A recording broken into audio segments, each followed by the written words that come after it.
Hello everybody, welcome back to KFGO.com's 3 Answers in 3 Minutes. I'm Dale Gunnarsson. This is Mike McFeely. If you don't remember the bit, I asked Mike 3 questions. He has to give me an answer for each of those questions in a minute or less. Now you know the bit. Let's move on with the show. First question for you, Mike. News is that Kevin Garnett, former Timberwolf, could be coming back to the Timberwolves. Now, full disclosure, we're taping this before the NBA trade deadline. Well, like 30 minutes before the trade deadline. So in 30, if we would have waited 30 minutes, which we can't do because we got to get on in the air, so but the whole thing. But let's say hypothetically he does get traded to the Minnesota Timberwolves. Okay. What benefit do the Timberwolves get from having Kevin Garnett, the old curmudgeon dinosaur that he is? I don't think the Timberwolves get anything out of this except. I suppose that they would get salary cap room next year because I think his contract would be up, would be a salary cap deal. I think more than anything else. I'm not that well versed in it, but from a player standpoint, from a win standpoint, from a talent standpoint, KG has long since passed his prime. I don't know if he's a guy who's going to mentor younger players. I don't know if that's his bit or not. It doesn't really seem like it is. No, it does not. No, it doesn't. It kind of like he used to like to beat the hell out of Wally Szczerbiak and everybody else. He wasn't exactly a great mentor when he was with the he was intense Timberwolves before. He likes to yell and swear a lot. That's kind of what KG has become in his later years. So I don't know the benefit of it for the Wolves other than a public relations move and have him end his career in Minnesota. But when I saw the news come out earlier this morning about KG maybe coming back to Minneapolis, I went, don't care. Okay. All right, cool. That is the first question. Let's move on to the next question for you. Smart move by Eddie Murphy deciding not to play Bill Cosby in an SNL 40th anniversary bit. Have you heard about this? No, I'm interested now. So Norm Macdonald got on Twitter the other day and started kind of rehashing what had happened over the week as they prepared for the 40th anniversary of SNL.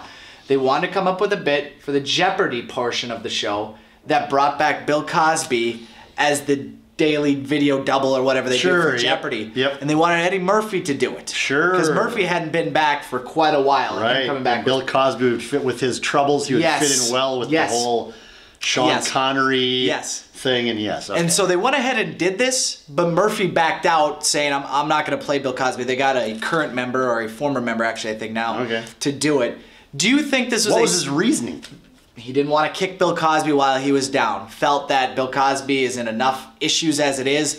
The last thing he needs to do for a laugh is make fun of Bill Eddie Cosby. Murphy has lost his edge then, and if we saw for somebody who in Eddie Murphy's position back in the 80s and 90s was just this massive edgy comedian who would say and do anything and skewer anybody, it appears Eddie Murphy, I'm going off the top of my head here, if what you're saying is accurate, I don't doubt that it is, he's lost his edge as a comedian. And maybe you could see that a little bit in the Saturday Night Live show itself because Chris Rock gave him a 10-minute introduction that made Eddie Murphy out to be the greatest thing since sliced bread.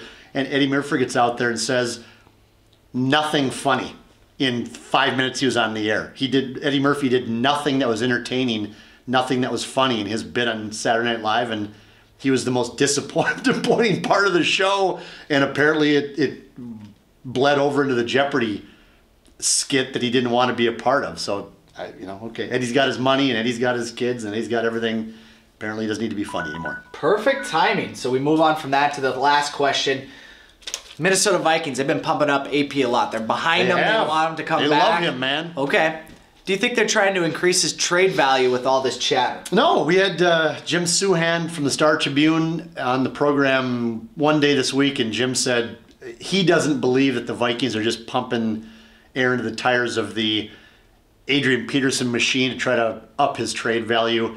It makes sense from a football standpoint and from a ticket sales standpoint and from many standpoints to have Adrian Peterson back on the field. It really does. It all comes down to whether or not you want to put a moral value on what Adrian Peterson did earlier in his life by beating his kid. The whole legal thing is behind him, but what moral value do you put on him being on the field? I don't think the Vikings care about that.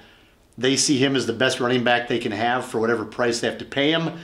They like him in the backfield with Teddy Bridgewater playing quarterback, and so I guess I don't doubt their sincerity in saying that they want Adrian Peterson back. Okay, that is the final question. You got them all in minute or less. So, For Mike McFeely, I'm Dale Garson saying, hey, we'll see you here next week on KFGO.com.